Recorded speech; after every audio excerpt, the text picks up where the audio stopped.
ഒരു ഗോഡ്സില്ല ഇപ്പോൾ പെട്ടെന്ന് വെള്ളത്തിൽ നിന്ന് മുകളിലേക്ക് വന്നതും അവന്റെ പല്ലിനിടയിൽ ഒരു മുക്കുവൻ കുടുങ്ങിക്കിടക്കുന്നത് അവൻ ഇപ്പോൾ കാണുകയാണ്. എന്നാൽ ഇത് കാരണം ആ ഗോഡ്സില്ല വേദനയോടെ കരയുന്നത് കണ്ട് ഒരു സയന്റിസ്റ്റ് അത് ആ നാടിനെ നശിപ്പിക്കാൻ വരികയാണെന്ന് തെറ്റിദ്ധരിച്ച് അതിന് നേരെ പല ആയുധങ്ങളും പ്രയോഗിക്കാൻ ആരംഭിച്ചു. പക്ഷേ അതൊന്നും ആ ഗോഡ്സില്ല കേൾക്കുന്നില്ല. ശേഷം അത് തന്റെ പല്ലിനിടയിൽ നിന്നും അവനെ പുറത്തേക്കെടുക്കാൻ പല വഴികളും പയറ്റുന്നുണ്ടെങ്കിൽ അതെല്ലാം കണ്ട ആ ഒരു സയന്റിസ്റ്റ് ആണെങ്കിൽ ആ നാട്ടിലേക്ക് കയറി ആളുകളെ കൊല്ലാൻ വരികയാണെന്ന് വീണ്ടും തെറ്റിദ്ധരിച്ച് ഇപ്പോൾ വേണ്ടപ്പെട്ടവരെ വിവരം അറിയിക്കുന്നു.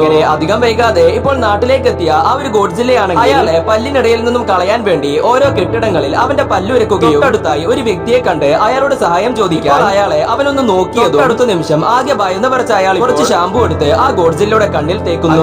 ഇത് കാരണം ആകെ നിയന്ത്രണം വിട്ട ആ ഒരു ഗോഡ്സില്ലയാണ് വേദന കാരണം അതിലൂടെ ഓടുന്നതിനിടെ ഒരുപാട് ആളുകളെ ഇപ്പോൾ അവൻ ഇല്ലാതാക്കുകയാണ്. പക്ഷേ ഈ സമയം അവിടെ നിൽക്കുന്ന ഒരു ഞണ്ടിനെ കണ്ട് ഇപ്പോൾ അതിനെ ഒരു ടൂത്ത് പിക്ക് പോലെ ഉപയോഗിച്ച് അവന്റെ പല്ലിനിടയിൽ കുടുങ്ങിയ ആ ഒരു മുക്കുവനെ ഇപ്പോൾ പുറത്തേക്ക് എടുക്കുന്നു. എന്നാൽ അത് കഴിഞ്ഞ് അവൻ സന്തോഷത്തോടെ ഇപ്പോൾ വെള്ളത്തിലേക്ക് തിരിച്ചു പോകാൻ ശ്രമിച്ചു. അതിന്റെ മുന്നിൽ ഇപ്പോൾ ഒരു സയന്റിസ്റ്റ് വീണ്ടും വന്ന് ഒരു വെപ്പൺ ഉപയോഗിച്ച് ആ ഒരു ഗോഡ്സില്ലയെ ഇപ്പോൾ ഇല്ലാതാക്കാൻ ശ്രമിക്കുകയാണ്. പക്ഷേ ഞെട്ടിച്ചുകൊണ്ട് ഇത് കാരണം ആ ഒരു ഗോഡ്സില്ലയ്ക്ക് ഒരു സൂപ്പർ പവർ ലഭിച്ച് ഇപ്പോൾ ആ നാട് മുഴുവൻ നിമിഷ നേരം കൊണ്ട് നശിപ്പിക്കുകയാണ്. ശേഷം ഈ സമയം ആ ഒരു സയന്റിസ്റ്റ് ആ ഒരു ഗോഡ്സില്ലയെ ആക്രമിക്കാൻ വീണ്ടും ശ്രമിക്കുന്നുണ്ടെങ്കിലും അതൊന്നും മൈൻഡ് ആക്കാതെ ആ ഒരു ഗോഡ്സില്ല വെള്ളത്തിലേക്ക് തിരിച്ചു പോകുന്നു.